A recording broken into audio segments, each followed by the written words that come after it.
Sino ba ang hindi rin nagtuturo? Eto, panawagan ko, kung sino man yan, alam nyo na yan, 3 letra lang.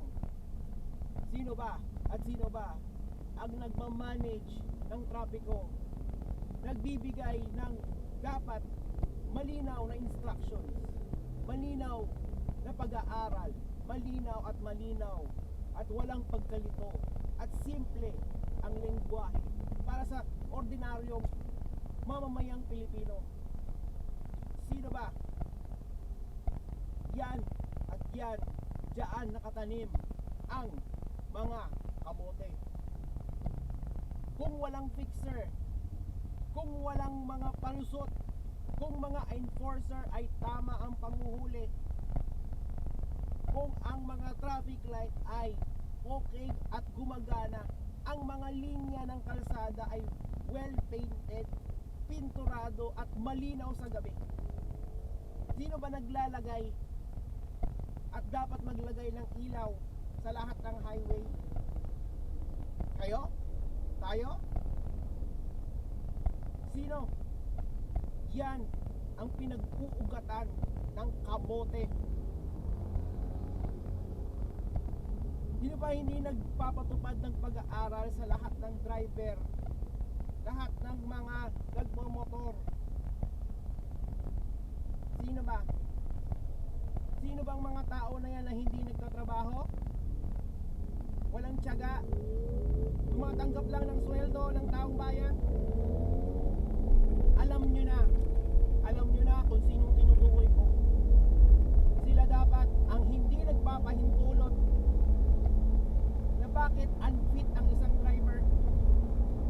Sila ang hindi dapat nagpapahintulot na mga bulok na sasakyan, bulok na motor, bulok na truck, bulok na bus. Sino ba? Sino ba yung mga pulpul na tao na yan?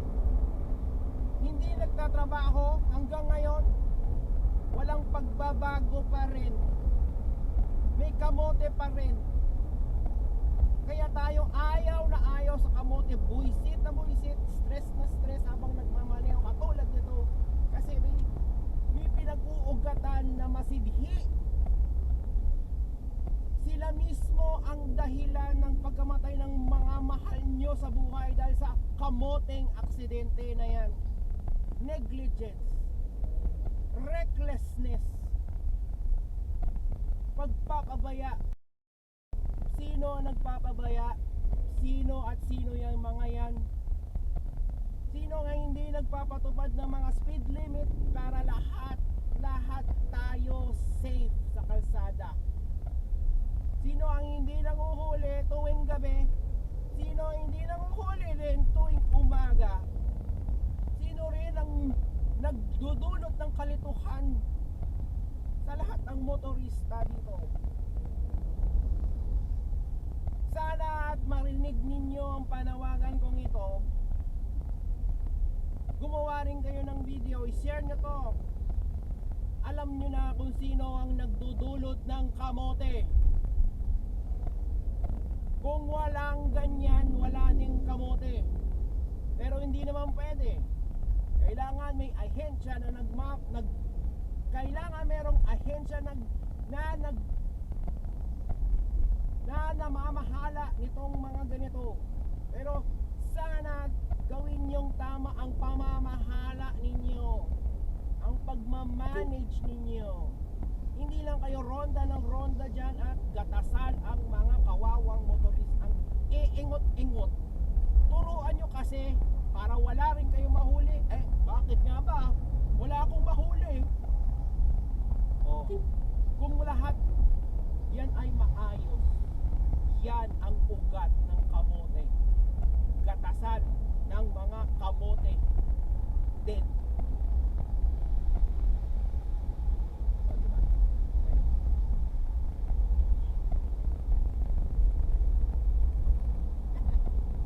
Alam mo, di huwag sasalita.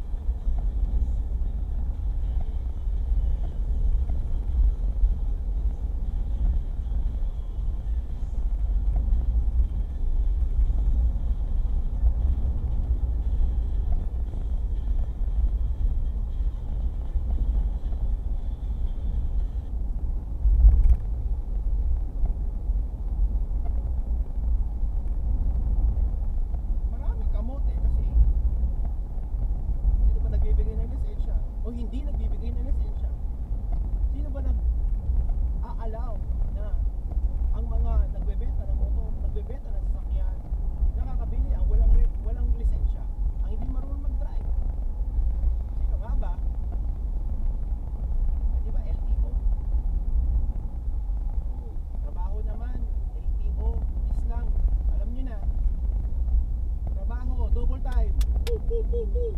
Boom! Boom! Bilis! Bilis! Kasi maraming namamatay, maraming na aksidente. Magturo kayo. Libre. Turuan nyo yung mga kamote para hindi sila nagpa-plant kamote dito sa kalsada. Mag-plant sila ng kamote doon sa sakahan. Baka uulad pa sila. Alright?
Vlogger dyan, anti-kamote gang at kung sino-sino man,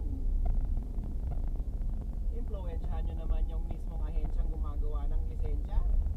Impluwensyahan nyo naman sila magtrabaho, hindi yung mga kamote. Oo, hindi, oo,